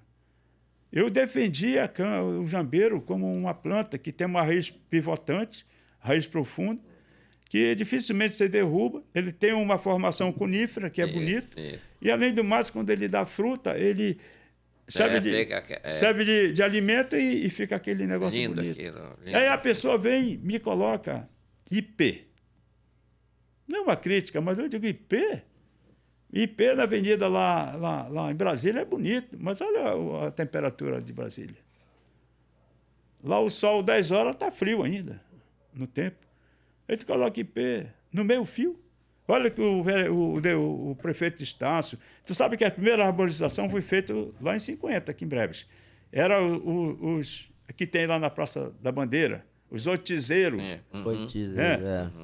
Aquilo tem muitos anos aquilo lá. Que era do barato, o tempo do barato. Mas que não deu certo. O Estácio veio, o doutor Messias colocou a caça negra. Não prestou. Nós tínhamos que derrubar tudinho da avenida. Foi quando a gente colocou, vamos colocar o jambeiro, pelo menos no meu fio. Hoje, Breves, a avenida é só casa de alvenaria, prédios e tal. A cidade está calçado. E quando dá esse sol terrível, meu amigo, isso fica quente. E aí a Serpa vem e obriga a prefeitura a cortar os jambeiros. É um crime o camarada pegar e cortar a copa do jambeiro por causa da iluminação. Eu conheço uma cidade no Rio de Janeiro chamada Silva Jardim. Tu vê as praças lá, parceiro, é um negócio fabuloso. Eles ganham dinheiro com isso. É uma cidade turística. E lá eles pegam o benjaminzeiro lá, que é o Fico Benjamin, eles fazem coração, eles fazem um bocado de coisa lá. Pois é, a gente vê hoje, por exemplo, as construções aqui de praças, não tem arborização, né? É muito concreto, é muito cimento, entendeu? E aí isso também é um problema muito sério, né? As praças são bonitas, mas falta essa arborização, né? Eu acho que é um problema sério o Gervásio é assim, o nosso gestor atual bem que trabalha. E olha que as condições são outras, né? E são melhores hoje. Hoje tem dinheiro para tudo. Eu acho, então, que... Você sabe que Breves tem um problema sério, né? Eu até critiquei um dia. A nossa mobilidade urbana é terrível. Aqui ninguém respeita nada. A maioria desses desastres que acontecem aí é ocasionado pelas motos que até criança dirige. Exatamente. Mas eu queria te dizer uma coisa sobre o Projeto Rondon. Eu não posso deixar de falar sobre o Projeto Rondon. O Projeto Rondon foi um projeto feito no governo militar, de interiorização nos mais difíceis lugares do Brasil, para levar algum alento para a população que viveu à margem da sociedade. Então, eles pegavam, antigamente, 18 universitários de diferentes especialidades e mandavam. E eu tive o prazer de participar. Eu fui o primeiro rondonista brevense de participar durante 5 anos do Projeto Rondon. Fiquei muito conhecido naquele meio universitário. E eu trabalhei com índios, deu 1 ano e 6 meses com índios mesmo. Conheci várias cidades do Brasil através do Projeto Rondon. Cara, e quando a gente chegava lá, era um negócio fabuloso. O último Projeto Rondon de Breves foi eu que trouxe. Nós viemos em 3 cidades, Melgaço, Bagre e Breves. Quando nós saímos daqui, no Príncipe Alfredo, a população chorava lá no Trapiche Municipal. Chorava copiosamente. De saudade. Nós fizemos a festa do rondonista lá no nosso bosque. regado a caipirinha. Eu cheguei aí para o Rio, em 2 cidades, com a camisa do Rondon, que era a nossa identificação. Nós fomos para a Volta Redonda, Barra do Piraí, e nós descíamos para ir para o Rio, na praia. Nós ficamos numa praia lá que de um lado é só Flamengo, do outro é Fluminense. E ficamos lá, e os caras, quando o pessoal de educação física, que toca, canta, e os caras olhavam assim, escrito medicina na costa, Pará, rapaz. Os caras mandavam, rapaz, vocês têm onde tomar banho? Não tem, bora lá para casa e tal, sobe no apartamento, dorme aqui. O maior calor com a gente. Né? Na Bahia, então, bicho, o baiano é muito igual ao paraense, né? E depois de mim, daqui de Breves, foi o doutor Vivaldo Maromba, também participou Ele foi também do do Projeto Rondon. Rondon, né? Uma experiência, bicho, sem igual. Olha, eu vou te contar um episódio do Projeto Rondon. Eu cheguei a estudar com alguns deles no final do ano. Foi numa época, acho que era 78.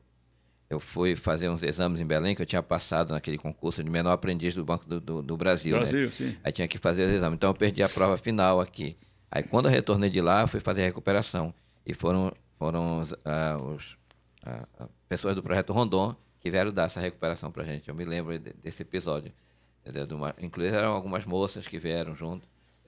Foi assim, uma experiência muito interessante para mim nesse período aí. Então eu me recordo do Projeto Rondon. E tu sabe que teve gente que casou, né? Voltaram, casaram. Foi mesmo, foi. Porque os meninos que vinham acabavam se apaixonando pelas meninas locais e vice-versa. Eu conheço várias pessoas que até hoje estão juntos, com esse negócio juntos, sabe? Mas olha, professor Valdir e Max, eu queria falar de uma coisa aqui.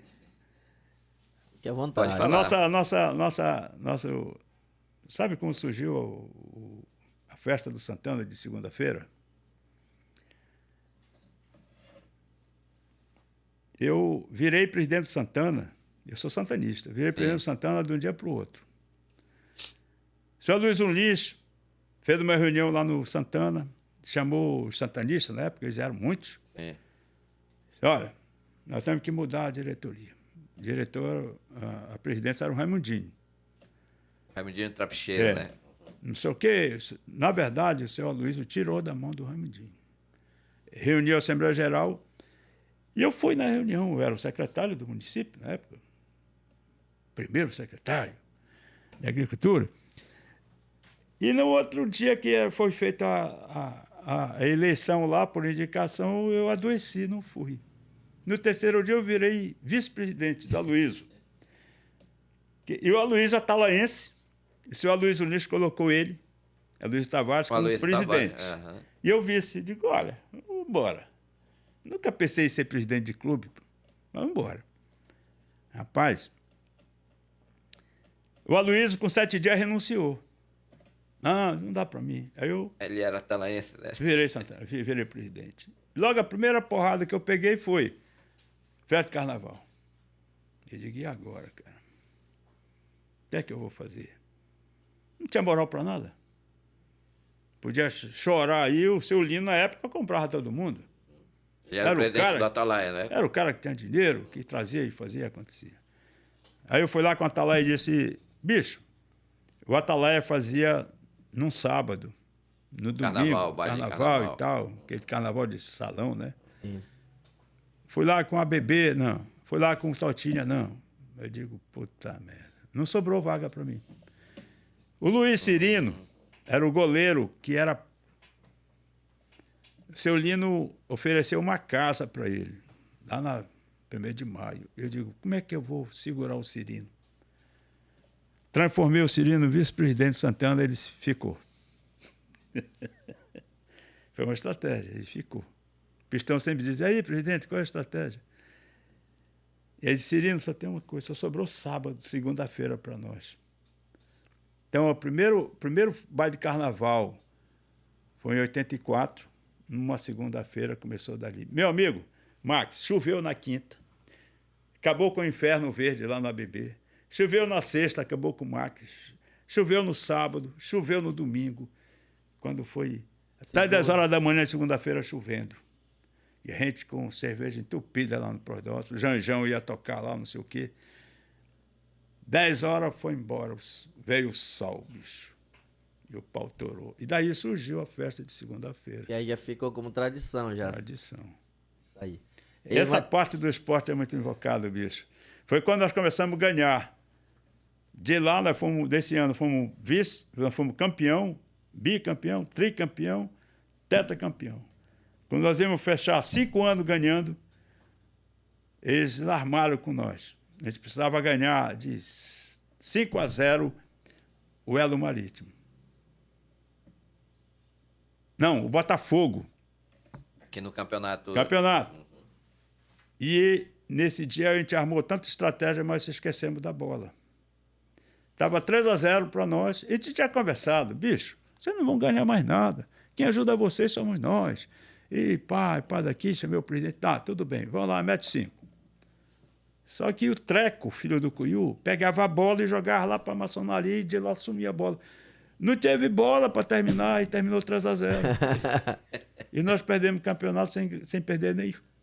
E aí, o seu Elias, que é presidente lá do Atalaia, meteu 8 logo no Elo Marítimo. Aí vieram campeão.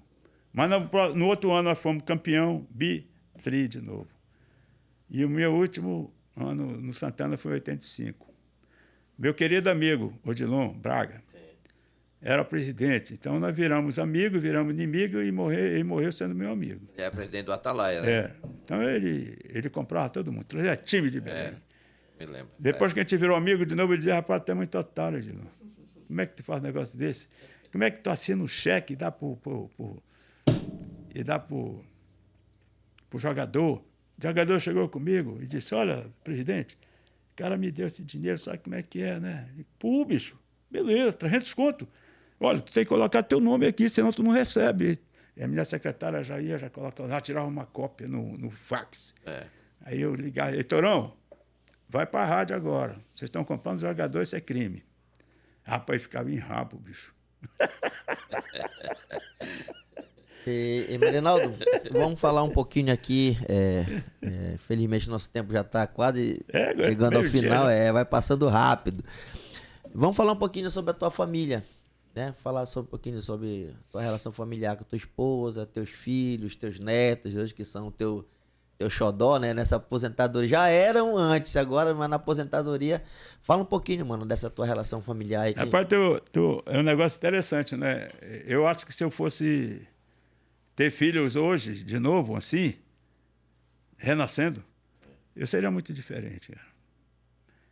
Quando a gente está na idade que eu me casei e teve meus filhos, eu acho que a gente só se preocupa em trabalhar. Aquele afeto familiar... Primeiro que eu não tive um afeto familiar como eu gostaria de ter, né? Não que eu condene meus pais de maneira nenhuma.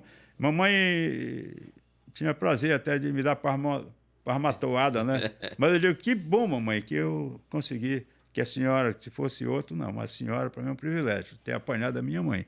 Porque também não era coisa fácil, né?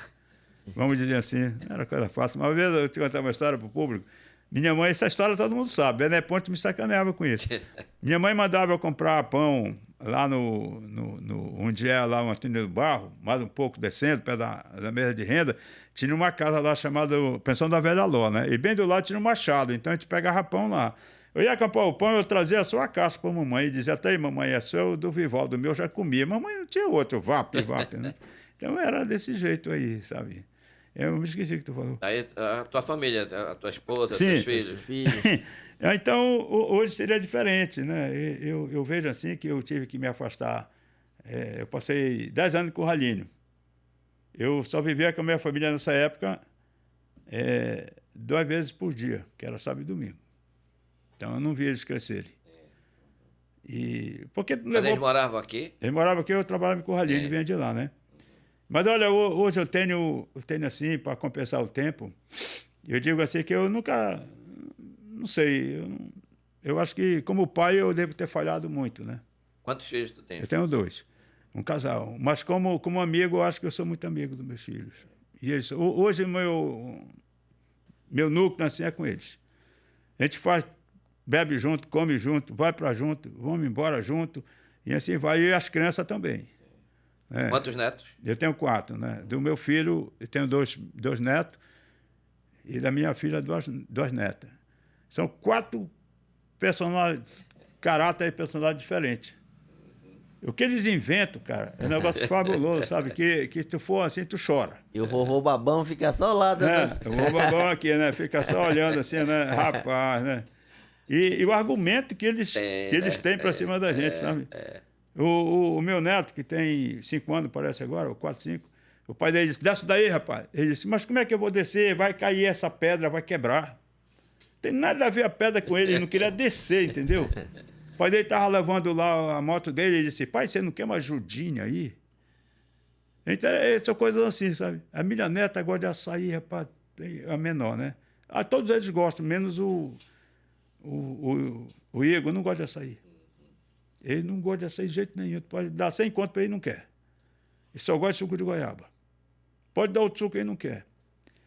Então a minha mulher, minha esposa, diz o seguinte, olha, hoje não tem açaí. Aí a minha netinha vai e diz, tá, vovó, tá bom. Ela tem 2 anos. Depois ela vem, mas vovó, não tem nem o banco, que é o açaí branco, sabe? Aí não tem jeito, diz, rapaz, vamos comprar, não tem jeito. Ela faz de propósito isso, sabe? Só para ela... Mas assim, cara, eu me dou muito bem com meus filhos, Deus o livre. Falar da família, as lágrimas caem, né? Verdade. E os netos, a gente vive assim, né? Como diz a história, que se a gente fosse observar os netos hoje, eu paro tudo por causa deles. E já não era assim com os filhos. E a gente pensa, não, sou eu. Não, todo mundo é assim. Todo mundo era um outro contexto. É uma preocupação muito assim, grande né? em fazer o necessário para manter a família ali, o sustento, não é isso? Quer dizer, para não faltar nada. Professor A gente Valdir, acabar se preocupando muito com isso e esquecer esse outro lado, que é o lado mais afetivo mesmo. Tem uma história aqui que um dia eu contei para o Djalma, disse, mas é mesmo, que ninguém... Eu acho que ninguém sabe dessa história. Quando tiraram o Breves e colocaram Antônio Lemos como sede do município, a história só fala isso, né? Que foi para lá, mas não conta a história por que foi para lá.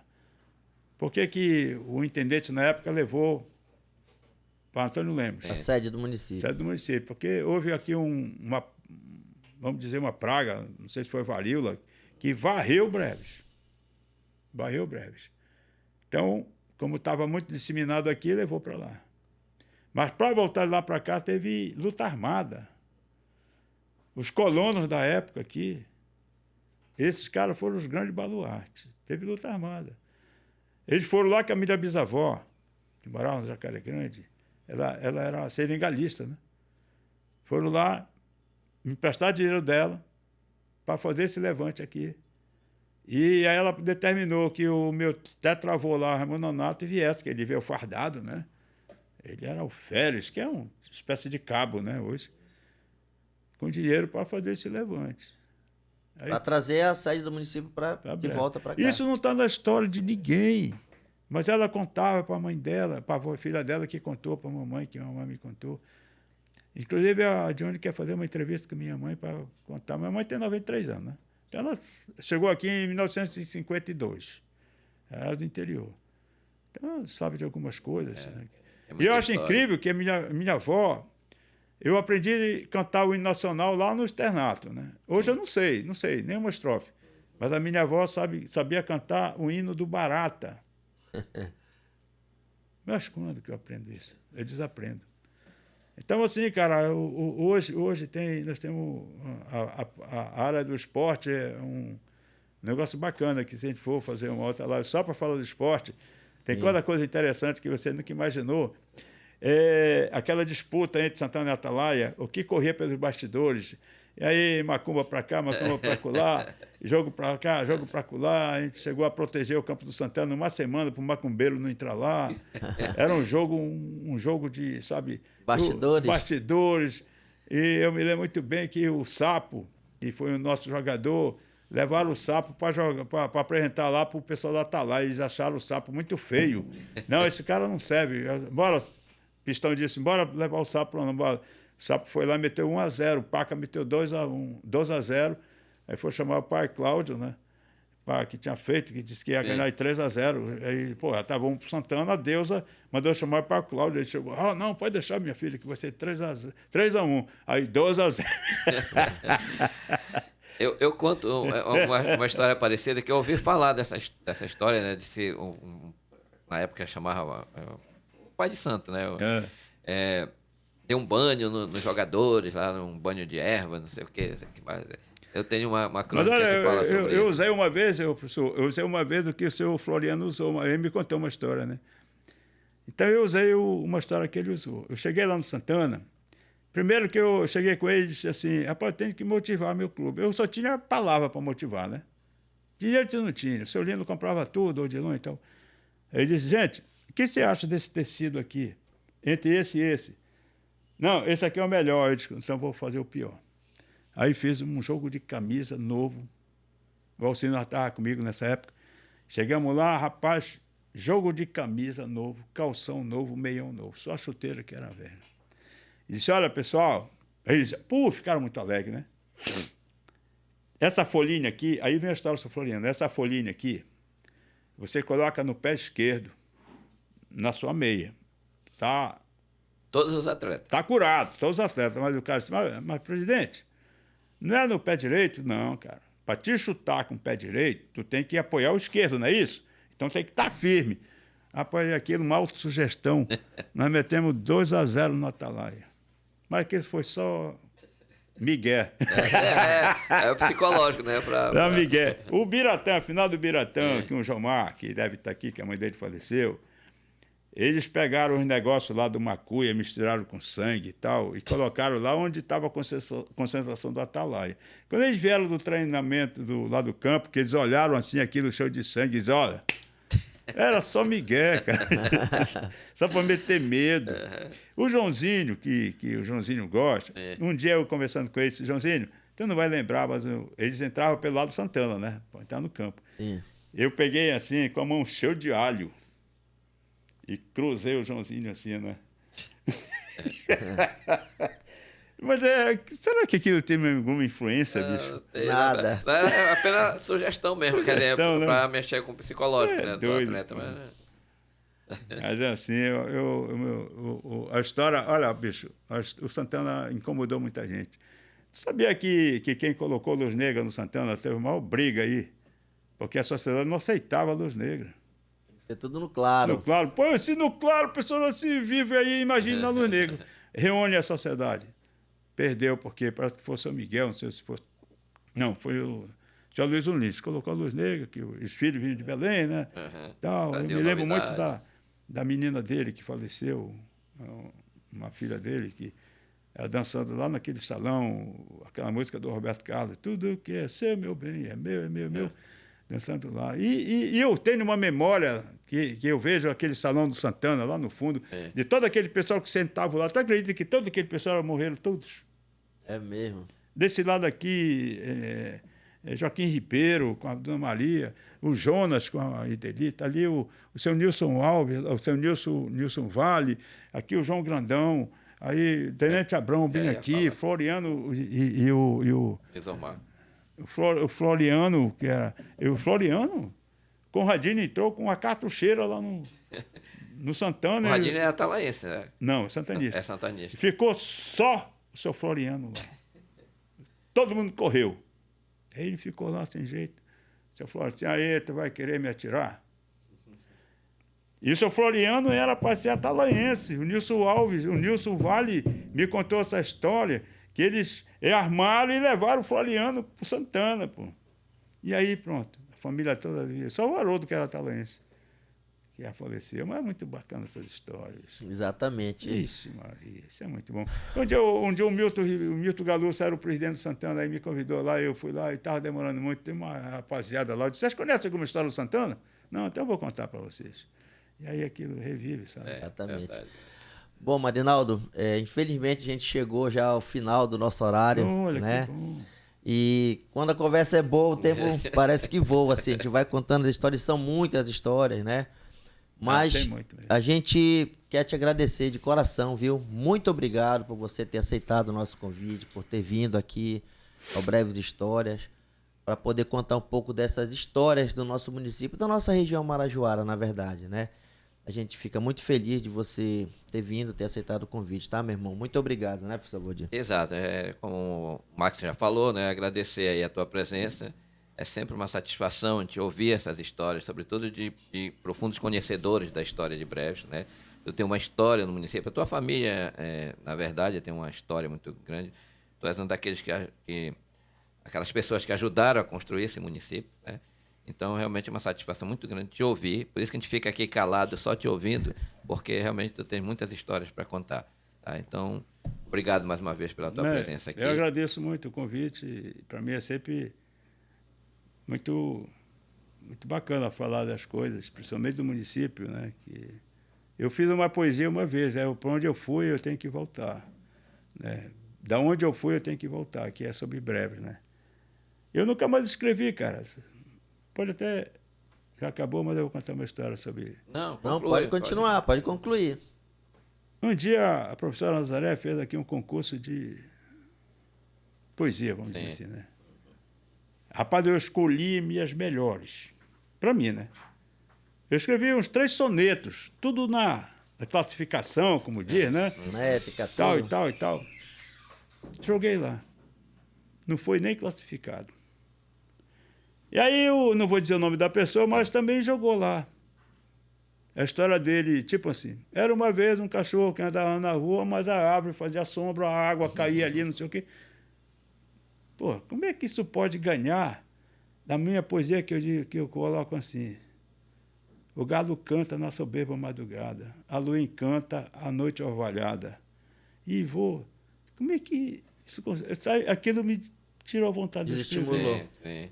Escrevi mais, bicho. Mas continue, mas eu acho não que tem pode que parar, continuar. exatamente. Mas aí eu começo a contar. Aí a Johnny, o João, filho, mulher daí, que ele gosta muito de me ouvir também. Né? Se aí, Marina, vamos tomar uma cerveja, a gente para ali no bar do André e olha. E eu gosto de conversar com ela, que o pai dela era que me defendia das porradas lá no externato. O Leão é da minha turma, e é do externato. Francisco Leão é o pai dela, né? Então a gente tem essa ligação, cara, de escrever. Mas eu sou preguiçoso, cara, eu tenho preguiça. Às vezes eu sento. Quando eu fui fazer minha especialização em agrostativismo, eu digo, puta merda, tem que defender TCC, cara, eu não sei fazer isso. Na minha época não tinha isso. Aí, tu não tá gravando, né, pô? Tá gravando tudo. Não, então eu não posso contar. Mas o fato que aí eu fui defender, eu achava difícil aquilo, sabe? Como é que eu vou fazer isso? Aí uma noite eu estava inquieto, eu desci para o computador e escrevi 16 páginas. Mas aí como é que eu vou classificar aquilo dentro da BNT, naquele negócio lá? Não sei fazer isso. Aí contratei uma pessoa para fazer. Não fez. Eu digo, vou largar disso. Vou fazer mais. Não sei fazer isso. Tem que ter uma letrinha para cá, tem que colocar um negocinho bem aqui. Isso não é comigo. Aí encontrei um amigo que disse, pois eu faço isso para ti. Rapaz, parece que ele meteu no torno, toma. Eu apresentei para o meu professor e disse, bora, vai defender. Quer que grave? Rapaz, eu disse, não, vai fazer ao vivo. Rapaz, olha, era 20 minutos. O pessoal lá da banca, terminou, Jamarque. Agora bora. Aí continuei conversando sobre a história do arroz de vaza, a história da PA 159, né? As histórias que a gente viveu. Né? Eu sei dessas histórias da PA, isso parece que foi ontem. Eu estava conversando com o pessoal do seu jardim ali, os netos já, né? Rapaz, o Gervásio Magrinho meteu a cara ali para te atravessar, para fazer a PA e depois do aeroporto, e que brigar com os jardins ali. E eles eram bravos. E eu tinha medo deles, né? E que não era brabo nada, era só... Né? Só histórias. Só histórias, gente boa, todos eles, Deus o livre. São meus amigos, gosto dele. E ficaram todos meus amigos, o seu José, o seu Manel, o Hilário estudou comigo, o Antônio, eu não cheguei a conhecê-lo, né? Mas o Antônio, quando veio aqui, ele era da Marinha, tipo o José Biratã, né? O Biratã, quando chegou aqui, vestido de branca, Goveta parou lá na frente. Aquilo incentivou muita gente, bicho. A gente queria ser soldado também. O que tu quer ser quando crescer? Soldado. Sabe o que é? Porque Breves era município não tributário, então tinha aqui de 5 anos, eles faziam treinamento de guerra. Era bomba por todo lado. Eu também conto a história eu escrevo sobre isso, da história do soldado que sumiu na época da eleição. Não sabe disso, não? Não. Quem mandava na eleição de Brabos aqui era o pessoal da Bisa. Seu Franco, lá, não sei quem mais, o irmão dele. Então eles queriam, isso a gente já captou, né? Eles queriam emprenhar a urna. Mas o soldado não deixava. Eles não mataram o soldado. Esse soldado sumiu. Ele foi tomar banho lá no municipal e desapareceu. Cara, a Marinha, o Exército e a Aeronáutica passaram um mês aqui. Ó. Onde tinha um buraco, eles cavavam. Não acharam nada. Prenderam o Sabacena, pai do Cuiú, porque tinha um buraco lá, que era ali perto da Selpa, né? Não tinha nada. E foram embora aí. Não descobri. Aí minha mãe contava essa história, eu digo, pô, mamãe. Aí, rapaz, ela disse, olha, alguém antes de morrer, que eu não vou citar nome, claro, falou que foi, naquela época, ele foi chamado assim, e os caras, esse da Bisa, perguntaram se ele topava fazer o trabalho. Eu disse, não, eu não. Mas eu sei quem fez, ele disse para minha mãe. E aí eu fui pesquisar, bicho. Não tem como provar isso. Por isso que exatamente. Sempre eu coloco, nasci na linha do segundo, Sim. fulano, ciclano, né? Mas entre aspas, não tem prova. Mas como para não mexer com a memória da pessoa, Exatamente. eu conto a história de outra forma, sem denominar. Sim. Mas foi eles que mataram e enterraram, sabe onde? Debaixo do trapicho da Bisa. Enterraram lá porque nunca procuraram lá. A água ia e voltava. Então, se mataram ele lá, afogado lá, eles só fizeram trazer para cá e enterraram. Trapicho da Bisa. Isso aí. Bom, Marinauro, vocês viram, né, pessoal? São muitas histórias. Quem quiser saber mais histórias a respeito do nosso município, só encontrar o nosso querido amigo Marinaldo Gemac. E publicar esse livro também. Exatamente. Né? Tá? Para aquele bate-papo, tomar uma cervejinha, de preferência lá no bar do André, que aí vocês vão saber muito mais histórias. Tá, pessoal? Então chegamos ao final do primeiro episódio da nossa 4ª temporada. Muito obrigado, tá? Assistam, compartilhem, divulguem o nosso trabalho para que mais pessoas conheçam o projeto do podcast Breves Histórias. Valeu, pessoal. Até a próxima, se Deus quiser. Valeu.